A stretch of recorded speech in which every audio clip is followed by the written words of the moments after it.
संसार में दो प्रकार की आग होती है। एक तो आग है जो बाह्य अग्नि है, चूल्हे की आग, गैस की आग, केरोसिन केमिकल आदि की आग, लकड़ी की आग, कोयला की आग, ये बाह्य आग है। इसमें कुछ लोग धोखे से जल जाते हैं, कुछ लोग गुस्सा में जल जाते हैं, कुछ लोग अपमान के कारण जल जाते हैं। लेकिन एक दूसरी आग है, उस आग का नाम है मानसिक विकारों की आग,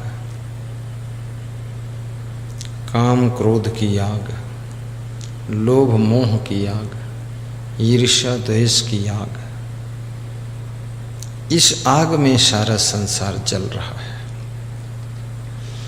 कितने लोगों को क्रोध बहुत आता है, क्रोध के कारण खुद भी जलते हैं और परिवार को भी डिस्टर्ब करके जलाते रहते हैं। उनके घर के सदस्य कहते हैं सुख से रहने का समय आया था, तो ये बहू जो आई है वो इतनी गुस्सैल है कि सारा सुख इसके क्रोध की आग में जलकर भस्म हो गया। बुढ़ापे में सोचा था सुख से बुढ़ापा गुजर जाएगा, लेकिन बहुरिया ने पूरा निपटा दिया। उसका नाम बहुरिया है। बहुरिया से छोटी जो है वो लहुरिया है। अब सासू भी दुखी है, क्योंकि एक व्यक्ति का क्रोध पूरे परिवार को दुख में ढकेल देता है। और कितने लोगों की तो क्रोध करने की आदत हो गई है, लोभ करने की आदत है। सब कुछ है फिर भी लालच बना हुआ है अंदर। किसी की अगर पुरानी पायल गिर जाए तो भी चुपके से उठा लेंगे, जेब में रख लेंगे। ज़्यादा से ज़्यादा 200-400-500 रुपये की होगी, लेकिन लालच आ गया कि ले लो बहुत कुछ। लेकिन अभी भी इस धरती के ऊपर बहुत ही त्याग और ईमान के धनी लोग हैं। सोने की चैन हमारे सत्संग में बिहार के सत्संग में गिरी, किसी महिला को मिली।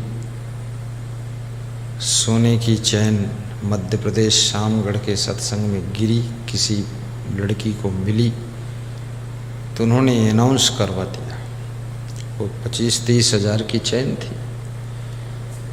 व्यास गादी पर लाकर समर्पित करके अनाउंस करवाया कि जिसकी हो ले लो अपनी चैन। जिसकी थी उसने ले लिया, तो उसके मन में चैन आ गई कि चलो शांति मिली, हमारी खोई हुई चैन मिल गई। चैन भी दो प्रकार की है। एक तो वो चैन जो गले में पहनते हो, सोने की हो चांदी की हो। दूसरी वो चैन जो तुम्हारे हृदय के अंदर चैन रहती है, दिल में चैन। लोग कहते हैं घर में सब कुछ है, लेकिन घर में चैन शांति नहीं है। तो सब कुछ फिर क्या है? तो घर में कुर्सी है, मेज है, खाट है, गद्दा है, रजाई है, मच्छरदानी है, बर्तन है, तसला है, चलनी है, चक्कू है, चम्मच है, बेलन है, किचन है, बहुएं हैं, पत्नियां हैं, पति है, सब कुछ है, गाड़ी घोड़ा सब है, साड़ी है। चैन शांति नहीं। अब ये चैन शांति कहाँ मिलेगी? ये कहाँ मिलेगी?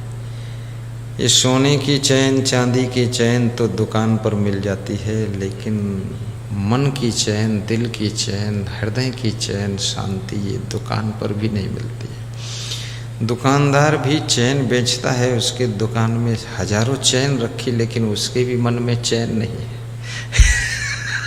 वो भी बेचैन है। तीसरी एक चैन और होती है जो साइकिल में चैन चढ़ती है, मोटरसाइकिल में चैन, साइकिल में चैन। वो भी चैन अगर ठीक नहीं है तो भी आपकी गाड़ी नहीं चलेगी। चैन, तो ये चैन हमें कैसे मिलेगी? ये चैन सत्संग से मिलती है। सत्संग जब तुम सुनते हो तो जिन जिन गलतियों के कारण तुम्हारा मन बेचैन होता है, जिन जिन बुराइयों के कारण, जिन जिन भूल चूक के कारण, जिस जिस व्यवहार के कारण, जिस जिस आचरण के कारण, जिस जिस आदत के कारण तुम्हारे घर में बेचैनी का जन्म होता है, मन बेचैन होता है, चैन समाप्त होती है, अशांति पैदा होती है, तो सत्संग तुम्हारे स्वभाव को सुधारता है। सत्संग तुम्हारे आचरण को सुधारता है, जिससे घर में और मन में सब चैन आ जाती है, शांति आ जाती है। शांति बहुत सस्ती है। ये जो मन की चैन है बहुत सस्ती है, कठिन नहीं है। जैसे अभी गोला गोकर्णनाथ से भक्तगण आए हैं, तो ये भक्तगण क्यों आए हैं? ये चैन और शांति के लिए ही आए हैं, आशीर्वाद के लिए आए हैं। पर बहुत से लोग, लाखों लोग गोला में हैं, वो गोला में ही चैन ढूंढ रहे हैं। कोई चाट की दुकान पर चैन ढूंढ रहा है, कोई ताश खेल रहा है उसमें चैन ढूंढ रहा है, कोई मीठा की दुकान पर खड़ा रसगुल्ला खा रहा है उसी में चैन ढूंढता है। रोज़ रसगुल्ला खाता है और चैन ढूंढता है, चैन मिलती नहीं। फिर अगले दिन सोचता हो सकता आज खाऊं तो चैन मिल जाए। खूब लोग कपड़े खरीद रहे हैं, फिर भी चैन शांति नहीं है। सामान से चैन और शांति नहीं मिल सकती। सामान से आपकी आवश्यकता पूरी हो सकती है और आपकी व्यवस्था अच्छी हो सकती है। सुविधा से आपको आराम से जीने का अवसर मिल सकता है, लेकिन सुविधा से आप सोचें कि मन को शांति मिल जाएगी, बिल्कुल नहीं मिलेगी। इसलिए महलों में भी अशांति है, झोपड़ी में भी अशांति है, गाँव में भी अशांति है, घरों में भी अशांति है, शहरों में भी अशांति है, पहाड़ों में भी अशांति है, जंगलों में भी अशांति है, मंदिरों में भी अशांति है। अशांति ही अशांति है। अशांति का रिश्ता किसी जगह से नहीं है। अशांति का रिश्ता प्राणियों के स्वभाव से होता है। आपको अगर अच्छे स्वभाव के मित्र मिल गए, अच्छे स्वभाव का पुत्र मिल गया, अच्छे स्वभाव के माता पिता मिल गए, अच्छे चरित्र के घर के सदस्य हैं, अच्छे स्वभाव के ग्राहक मिल गए, अच्छे गुणों के दुकानदार गुणवान मिल गया, गुणवान दामाद मिल गया, बस आपकी शांति बढ़ना शुरू हो जाएगी। इसलिए लोग चाहते हैं कि अच्छा दामाद मिले, क्योंकि शांति का रिश्ता दामाद से भी जुड़ा हुआ है। जिनसे जिनसे तुम्हारा रिश्ता जुड़ता है, जिनसे जिनसे तुम्हारे संबंध बनते हैं, उनसे उनसे तुम्हारी शांति और अशांति का भी रिलेशन जुड़ जाता है। उनकी गलती तुमको अशांत कर सकती है और उनकी समझदारी तुमको शांत कर सकती है। कितने लोगों को देखा जाता है बेटी का विवाह करने के बाद वे बहुत ज़्यादा दुखी हैं। 1 महीने बाद ही बेटी का फ़ोन आ जाता है कि मम्मी पापा यहाँ तो बहुत दुख है। क्या दुख है बेटी? हमारे पति जी तो दारू पी कर आते हैं और ससुर जी तो दिन में भी दारू पीते हैं और रात में भी पीते हैं, और जो सासू है कुछ पूछो ना हाल, चुड़ैल है कि ताड़ू का बुआ है, ना मालूम कितनी फूहड़ है।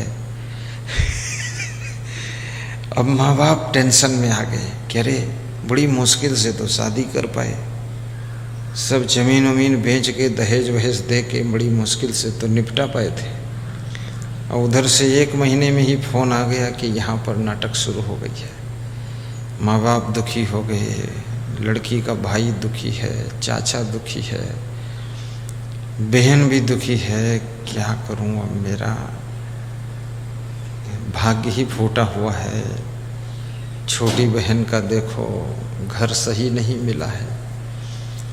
लेकिन जिनके घरों में बेटी जाकर दुख पा रही है, वास्तव में उनको बहुत पाप लगेगा, क्योंकि आप अगर ठीक से नहीं रहना चाहते हैं तो दूसरे की लड़की की ज़िंदगी को क्यों नरक में डाल रहे हो?